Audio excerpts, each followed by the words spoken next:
spring or something? Yeah, we'll see. I don't know all the details yet, but you know, it's nothing horrible, or I would have heard already.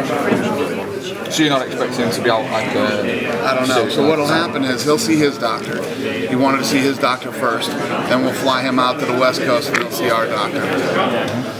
So, what's the situation if he's going to be out for a while? Do you see like an interim bout? Who do you see in the mix? I just don't see him being out that long. Right. It doesn't seem like it's going to be that bad. You know, believe me, if it was going to be that, he'd be in some serious pain and he'd be, you know, we'd know. I don't think it's going to be that bad. But where's Machida? Which is amazing considering that armbar. Yeah. Now it's. I mean, you filleted him like a Benihana steak over Route 151 in many ways, but. Do I need to translate that for you? Yes. You filleted him like a Benihana steak. Did I? Over 151. In some ways, okay. See, I disagree with that. Okay, I know you do, but just an opinion. I don't want to have an argument. Okay, all right. We won't argue. But do you think all that kind of hatred for John Jones, that he's a fake of this, that and the other, his performance against Vitor Belfort showed the steel, the will, and incredible metal of a guy who wants so that his mind wouldn't let his body know the pain. No, sure. Did he not show us something? Nothing but respect for the fight that he fought that night. Absolutely. I agree. Yep. So where do you see your light heavyweight division right now, the sort of upper end of it? Because you said Machida's probably lost his contender position for refusing to step in. Yeah, we'll see what happens. You know, probably going to do. Machida will probably fight Dan. Right. You know. So we'll see what happens. Still working it all out. I don't know. So you didn't fillet him like a Benihana steak? I did not. I did not fillet him like a Benihana steak. No, I didn't. I can't. Listen, and I honestly don't think I went after him as hard as I went after Greg Jackson. You know. What's it like when you and Greg Jackson actually bump into each other backstage? I've seen him. Yeah, just a nod and. It's not like this is the first guy I've ever had butted heads with. Me and Tito used to bump into each other all the time. You know, it's. I mean, it's not. You know, it's not anything. I don't hate Greg Jackson. I don't dislike him or anything like that. I just don't agree with him. Do you have a?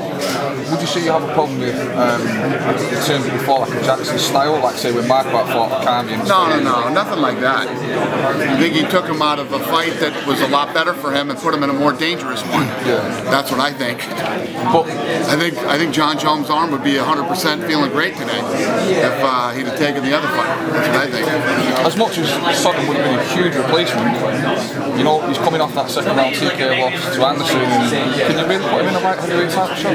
Even though it's late notice like that? He was the one who stepped up to the plate.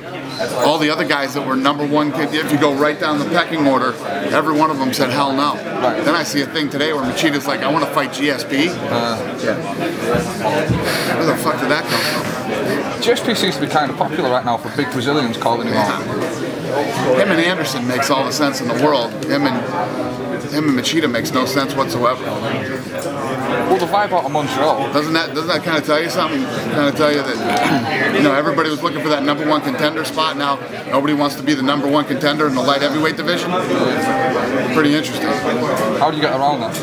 You don't. We see you speak like the vibe out of Montreal TriStar camp. They don't seem to think that Anderson and GSP is as much of a good thing as the UFC and Anderson seems to think. George St-Pierre liked it.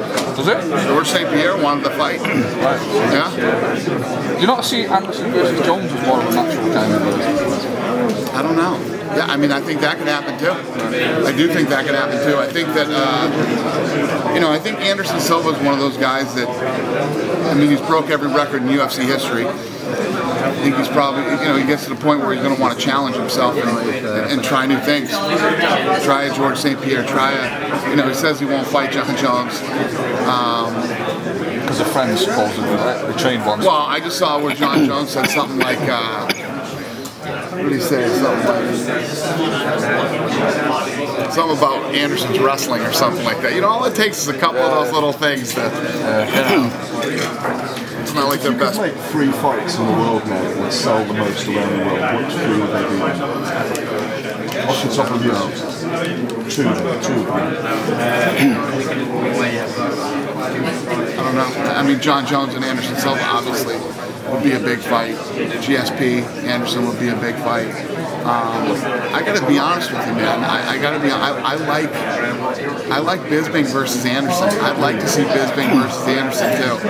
I like that fight. I think that, I think that Bisping doesn't get the credit he deserves for as good of a fighter as he is. Do you not think that since he's been that last year based in America, he's become more rounded like an American athlete? He's throwing the shots, and then he goes under, and he's looking for those great takedowns. I've always thought Bisping looked good. I've always thought Bisping's wrestling was way underrated. I thought his striking was underrated. The guy had one big loss in his career to Henderson, and because of his personality and the way that he is, people like to stick it to Bisping.